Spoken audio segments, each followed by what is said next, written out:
ജീവിതം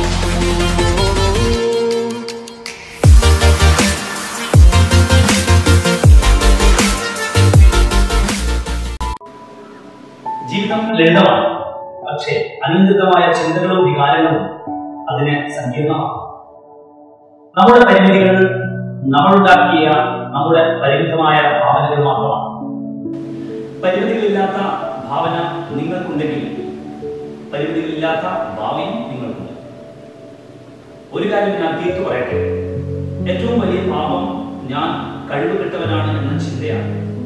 ആ ചിന്ത പാടെ ഉപേക്ഷിച്ചാൽ തീർച്ചയായും നിങ്ങളും കഴിവുള്ള ഒരു മനുഷ്യനായി മാറും. ഈ ഓൺലൈൻ പഠനം നിങ്ങളിൽ കഴിവുകൾ വളർത്തുന്നു. പുതുലോകത്തിൽ നിങ്ങളും കഴിവുള്ളവരായി മാറും. Welcome to all 10th standard students. I am going to explain why seasons change. What are the reason for the occurrence of the season? ഋതുഭേദങ്ങൾ എന്തുകൊണ്ട്? ഋതുഭേദങ്ങൾക്ക് കാരണമാകുന്ന ഘടകങ്ങൾ എന്തെല്ലാമാണ്? Why seasons change?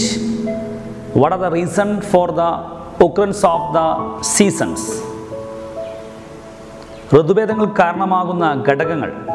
Reasons are 3: revolution, tilt of the axis, parallelism of the earth axis. ഋതുഭേദങ്ങൾക്ക് 3 കാരണങ്ങളാണ്. ഒന്ന് പരിക്രമണം, 2 അച്ചുതണ്ടിൻ്റെ ചരിവ്, 3 അച്ചുതണ്ടിൻ്റെ സമാന്തരത. Variation in the amount of sunshine are the important special features of different seasons. സൗരോർജ്ജ ലഭ്യതയിലുള്ള ഏറ്റക്കുറച്ചിലുകളാണ് വ്യത്യസ്ത ഋതുക്കളിലെ പ്രധാനപ്പെട്ട സവിശേഷത.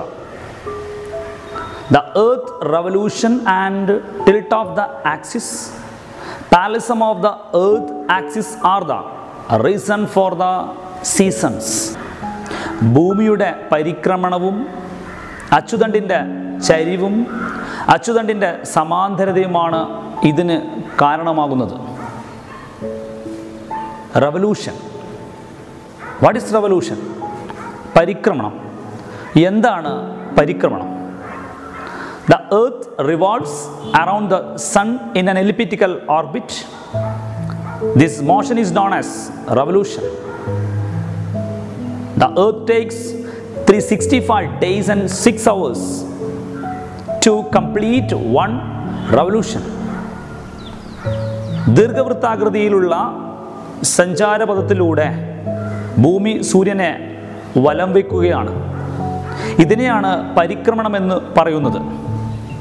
ഒരു പരിക്രമണം പൂർത്തിയാക്കാൻ ഭൂമിക്ക് വേണ്ട കാലയളവാണ് 365 ദിവസവും 6 മണിക്കൂറും. The earth revolves around the sun in an elliptical orbit. This motion is known as revolution. Again, the earth revolves around the sun in an elliptical orbit. This motion is known as revolution. The earth takes 365 days, 6 hours to complete one revolution. I repeat, the earth revolves around the sun in an elliptical orbit. This motion is known as revolution. ദീർഘവൃത്താകൃതിയുള്ള സഞ്ചാരപഥത്തിലൂടെ ഭൂമി സൂര്യനെ വലം വയ്ക്കുന്നതിനെയാണ് പരിക്രമണം എന്ന് പറയുന്നത്. ദീർഘവൃത്താകൃതിയുള്ള സഞ്ചാരപഥത്തിലൂടെ ഭൂമി സൂര്യനെ വലം വയ്ക്കുന്നതിനെയാണ് പരിക്രമണം എന്ന് പറയുന്നത്. ഒരു പരിക്രമണം പൂർത്തിയാക്കാൻ ഭൂമിക്ക് 365 ദിവസവും 6 മണിക്കൂറും ആവശ്യമാണ്. ഒരു പരിക്രമണം പൂർത്തിയാക്കാൻ ഭൂമിക്ക് വേണ്ട കാലയളവ് 365 ദിവസവും 6 മണിക്കൂറുമാണ്. What is leap year? എന്താണ് അതിവർഷം? The earth takes 365 days and 6 hours to complete the one revolution around the sun. ഒരു പരിക്രമണം പൂർത്തിയാക്കാൻ 365 ദിവസവും 6 മണിക്കൂറും വേണ്ടിവരുന്നു. But we consider 365 days and 6 hours as a year, and one extra days added to the calendar every 4th year. So, but we consider 365 days and 6 hours as a year, and one extra day is added to the calendar every 4th year. Listen,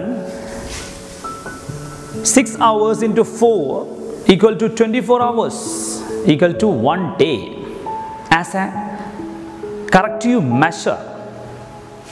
6 hours into 4 equal to 24 hours. 24 hours equal to 1 day as a corrective measure.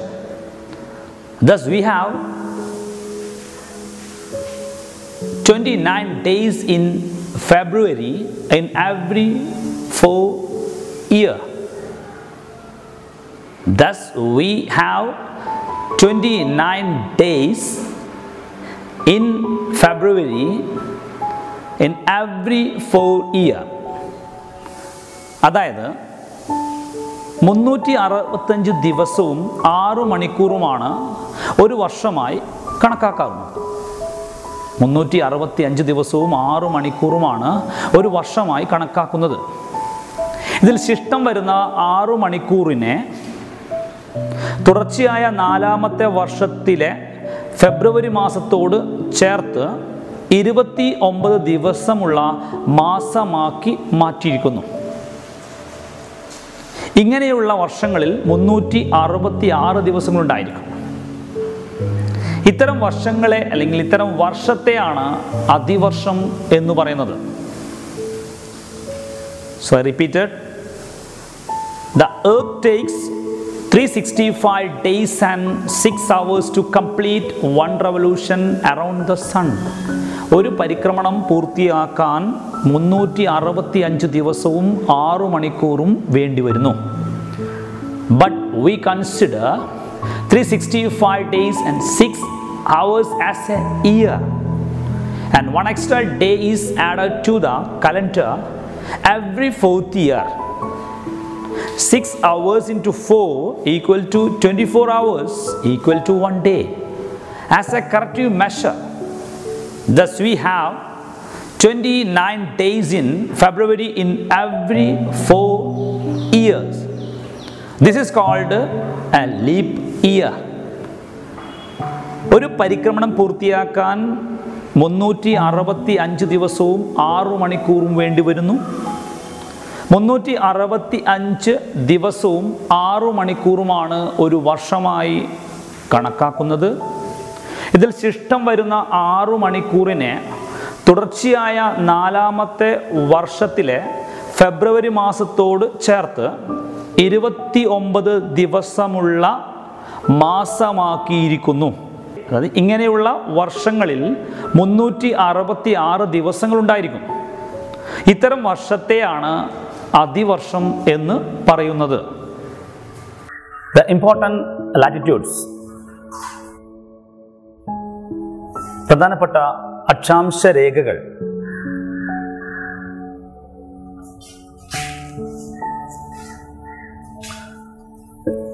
Degree equator ഭൂമധ്യ രേഖ. 23½ degree north Tropic of Cancer. 23½ degree north ഉത്തരായന രേഖ. 23½ degree വടക്ക് ഉത്തരായന രേഖ. 23½ degree south Tropic of Capricorn. 23½ degree south Tropic of Capricorn. 23½ degree തെക്ക് ദക്ഷിണായന രേഖ. And 66½ degree north Arctic Circle. 66 half degree north Arctic Circle, 66 degree വടക്ക് ആർട്ടിക് വൃത്തം, and 66 half degree south Antarctic Circle, 66 half degree south Antarctic Circle, 66 degree തെക്ക് Antarctic വൃത്തം, and 90 degree North Pole, 90 degree ഉത്തര ധ്രുവമെന്നും, and 90 degree South Pole, 90 degree South Pole, 90 degree തെക്ക് ദക്ഷിണ ധ്രുവമെന്നും വിളിക്കുന്നു. Imaginary latitudes, imaginary latitudes ഒരു സാങ്കല്പിക രേഖകൾ മാത്രമാണ്. ആൻഡ് ഇക്വേറ്റർ ഭൂമധ്യരേഖ, equator, Tropic of Cancer, Tropic of Capricorn, Arctic Circle, Antarctic Circle, ഉത്തരായന രേഖ, ദക്ഷിണായന രേഖ, ആർട്ടിക് വൃത്തം, അന്റാർട്ടിക് വൃത്തം, ഭൂമധ്യരേഖ. ഈ വരകൾ വെറും സാങ്കല്പികം മാത്രമാണ്. All the line are imaginary. Tilt of the axis and the parallelism of the axis reason for seasons. അച്ചുതണ്ടിൻ്റെ ചരിവ്, അച്ചുതണ്ടിൻ്റെ സമാന്തരത ഋതുഭേദങ്ങൾക്കുള്ള മറ്റ് കാരണങ്ങളാണ്. The axis of the earth is tilted at an angle of 66 half degree from the orbital plane. The axis of the earth is tilted at an angle of 66 half degree from the orbital plane. If measured from the vertical plane, this would be 23 half degree. If measured from the vertical plane, this would be 23 half degree. Listen, the axis of the earth tilted at an angle 66 half degree from orbital plane. If measured from the vertical plane, this would be 23 half degree. The earth maintained the tilt throughout the revolution. This is known as parallelism of the earth axis. I repeat it. The axis of the earth is tilted at an angle of 66 half degree from the orbital plane. If measured from the vertical plane, this would be 23 half degree. The earth maintained tilt throughout the revolution. This is known as parallelism of the earth axis. ഭൂമിയുടെ അച്ചുതണ്ടിന് പരിക്രമണ തലത്തിൽ നിന്നും 66 degree ചരിവുണ്ട്. ഇത് ലംബതലത്തിൽ നിന്ന് കണക്കാക്കിയാൽ 23.5 ഡിഗ്രിയും ചരിവാണ്. പരിക്രമണ വേളയിലുടനീളം ഭൂമി ഈ ചരിവ് നിലനിർത്തുന്നു. ഇതിനെയാണ് അച്ചുതണ്ടിൻ്റെ സമാന്തരത എന്ന് പറയുന്നത്. Next content, apparent movement of the sun. Apparent movement of the sun, സൂര്യൻ്റെ അയനം. Since the parallelism is maintained same throughout the revolution. Since the parallelism is maintained same throughout the revolution. അച്ചുതണ്ടിൻ്റെ ചെരിവ് പരിക്രമണ വേളയിലുടനീളം ഒരുപോലെ നിലനിർത്തുന്നു. The position of the sun in relation to the earth varies apparently between Tropic of Cancer 23 degree north and Tropic of Capricorn 23 half degree south. The position of the sun in relation to the earth varies apparently between Tropic of Cancer 23.5 north and Tropic of Capricorn 23.5 south. This is known as apparent movement of the sun. അച്യുതൻ്റെ ചെരിവ് പരിക്രമണ വേളയിലുടനീളം ഒരുപോലെ നിലനിർത്തുന്നു. അതായത് അച്യുതൻ്റെ ചെരിവ് പരിക്രമണ വേളയിലുടനീളം നിലനിർത്തുന്നതിനാൽ സൂര്യൻ്റെ ആപേക്ഷിക സ്ഥാനം 23.5 വടക്ക് ഉത്തരായന രേഖക്കും 23 തെക്ക് ദക്ഷിണായന രേഖക്കും ഇടയിൽ മാറിക്കൊണ്ടിരിക്കുന്നു. ഇതിനെയാണ് സൂര്യൻ്റെ അയനം എന്ന് വിളിക്കുന്നത്. സ്ഥാനമാറ്റം ഇങ്ങനെയാണ്: 23 വടക്ക് ഉത്തരായന രേഖ മുതൽ 23 തെക്ക് ദക്ഷിണായന രേഖ വരെ സൂര്യൻ്റെ ആപേക്ഷിക സ്ഥാനം മാറിക്കൊണ്ടിരിക്കുന്നു. ഇതിനെയാണ് സൂര്യൻ്റെ അയനം എന്ന് വിളിക്കുന്നത്. The apparent movement of the sun due to the inclination of axis is the reason for the occurrence of seasons. The apparent movement of the sun due to the inclination of axis is the reason for the occurrence of the season. സൂര്യൻ്റെ അയനമാണ് ഭൂമിയുടെ ഋതുഭേദങ്ങൾക്ക് കാരണമാകുന്നത്. For different position of the earth during a single revolution 1 year around the sun. 4 different position: March 21st, June 21st, September 23rd and December 22nd.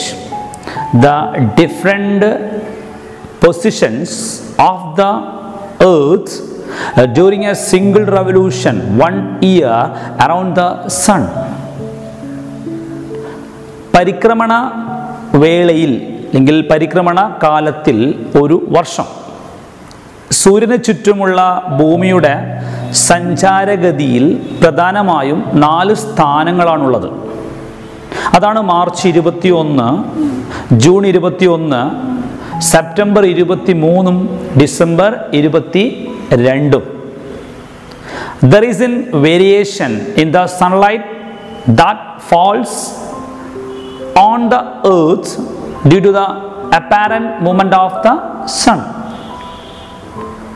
There is variation in the sunlight that falls on the earth due to the apparent movement of the sun. സൂര്യൻ്റെ അയനം മൂലം ഭൂമിയിൽ സൂര്യപ്രകാശം പതിക്കുന്നതിൽ ഏറ്റക്കുറച്ചിലുകൾ ഉണ്ടാകുന്നു. The sun rays fall vertically over one hemisphere during one half of the year and on the other hemisphere during the other half. സൂര്യൻ്റെ സ്ഥാനം 6 മാസക്കാലം, അതായത് ഒരു വർഷത്തിൻ്റെ പകുതി കാലം ഉത്തരാർദ്ധഗോളത്തിലും മറ്റു അല്ലെങ്കിൽ മറുപകുതി ദക്ഷിണാർദ്ധഗോളത്തിലുമാണ്. അതായത് സൂര്യൻ്റെ സ്ഥാനം 6 മാസക്കാലം ഉത്തരാർദ്ധഗോളത്തിലും അടുത്ത 6 മാസക്കാലം ദക്ഷിണാർദ്ധഗോളത്തിലുമാണ്. And temperature will be higher over when the vertical rays over the sun fall. The temperature will be higher over these places when the vertical rays over the sun fall. The temperature will be low at places where the sun rays are slanting. സൂര്യരശ്മികൾ ലംബമായി പതിക്കുന്ന ഇടങ്ങളിൽ ചൂട് പൊതുവെ കൂടുതലും ചരിഞ്ഞു പതിക്കുന്ന ഇടങ്ങളിൽ ചൂട് വളരെ കുറവും അനുഭവപ്പെടുന്നു. So temperature will be higher over these places when the vertical rays of the sun fall. The temperature will be low at places when the sun's rays are slanting. സൂര്യരശ്മികൾ ലംബമായി പതിക്കുന്നിടങ്ങളിൽ ചൂട് പൊതുവെ കൂടുതലായിരിക്കും. ചരിഞ്ഞു പതിക്കുന്ന ഇടങ്ങളിൽ ചൂട് വളരെ കുറവും ആയിരിക്കും. Dear students, write the questions.